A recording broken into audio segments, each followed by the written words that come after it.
Corona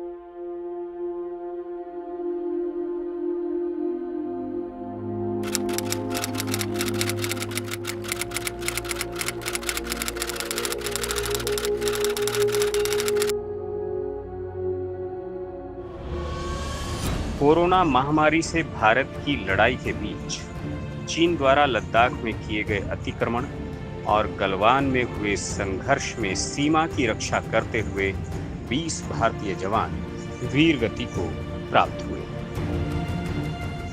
इस क्षति की मीडिया में काफी चर्चा हुई और साथ ही ये भी कहा जा रहा है कि 1962 के बाद चीन के साथ ऐसा खूनी संघर्ष पहली बार हुआ है। भारतीय सेना के शौर्य और पराक्रम और भारत के नेतृत्व की दृढ़ता सजगता पर कुछ लोग प्रश्न चिन्ह खड़े कर रहे हैं। ऐसे प्रश्न करने वालों का इतिहास खंगाला जाए तो याद आएगा कि ये सब वही लोग हैं जिन्होंने बीजेपी को केंद्र में आने से रोकने और नरेंद्र मोदी को हराने के लिए एड़ी चोटी का जोर लगा दिया था। वर्तमान सहित ऐसी सभी समस्याओं का जन्म इन शक्तियों की अदूरदर्शिता, अव्यावहारिकता, नेतृत्व क्षमता और राष्ट्र की संकल्पना के अभाव में ही निहित है। शायद जिस प्रकार की दृढ़ता, साहस और संयम का परिचय भारत के शीर्ष नेतृत्व ने डोकलाम और अभी गलवान क्षेत्र में दिया है, ऐसा इसके पहले चीन के साथ कभी नहीं हुआ। 1962 के बाद भी उनका अतिक्रमण तो चलता ही रहा, परंतु उसका मजबूत विरोध अभी तक नहीं हुआ था। सेना के शौर्य और पराक्रम के साथ नेतृत्व की भूमिका भी विशेष महत्व की होती है। 1998 के सफल पोखरण परमाणु परीक्षण से ये तथ्य उजागर हुआ, क्योंकि उसमें भी वैज्ञानिकों के साथ नेतृत्व की निर्णायक भूमिका अहम थी।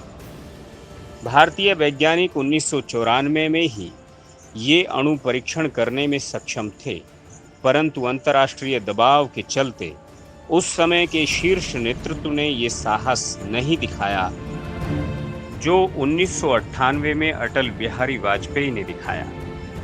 उस सफल परीक्षण के बाद भारत और भारतीयों की साख दुनिया भर में बढ़ी।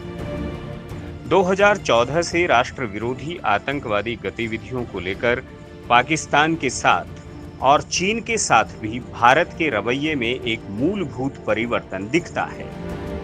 उरी हवाई हमला, बालाकोट, डोकलाम, गलवान, कश्मीर में जारी पाक समर्थित आतंकवाद का सफल प्रतिरोध, इन सभी गतिविधियों से ये परिवर्तन स्पष्ट हुआ है।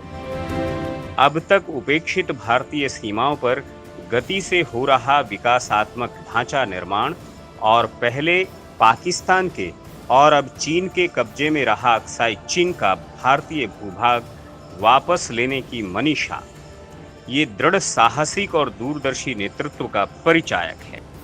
चीन की बौखलाहट का यह भी कारण हो सकता है, अर्थात इससे भारत में ही राष्ट्र विरोधी गतिविधियों का समर्थन करने वाले कुछ तत्व असहज हो रहे हैं।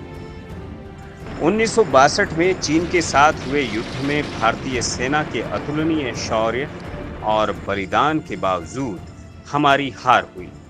इसके दो मुख्य कारण साफ दिखाई पड़ते हैं।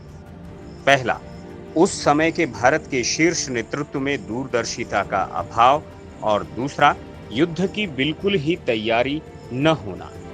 चीन के विस्तारवादी स्वभाव से अवगत राष्ट्रीय स्वयंसेवक संघ के सरसंघचालक श्री गुरुजी और बाकी अनेक दूरदृष्टा नेताओं ने संकेत दिया था कि चीन को भाई भाई कहकर गले लगाते समय चीन से धोखा मिल सकता है।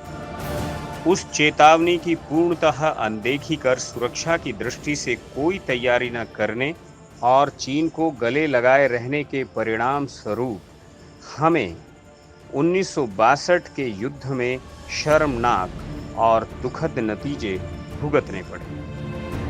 इस घटना के बाद ही भारतीय सेना को सुसज्जित करने का निर्णय लिया गया, परंतु सेना की शक्ति ठीक होना पर्याप्त नहीं होता। राजकीय नेतृत्व की परिपक्वता और दृढ़ता अत्यंत आवश्यक है।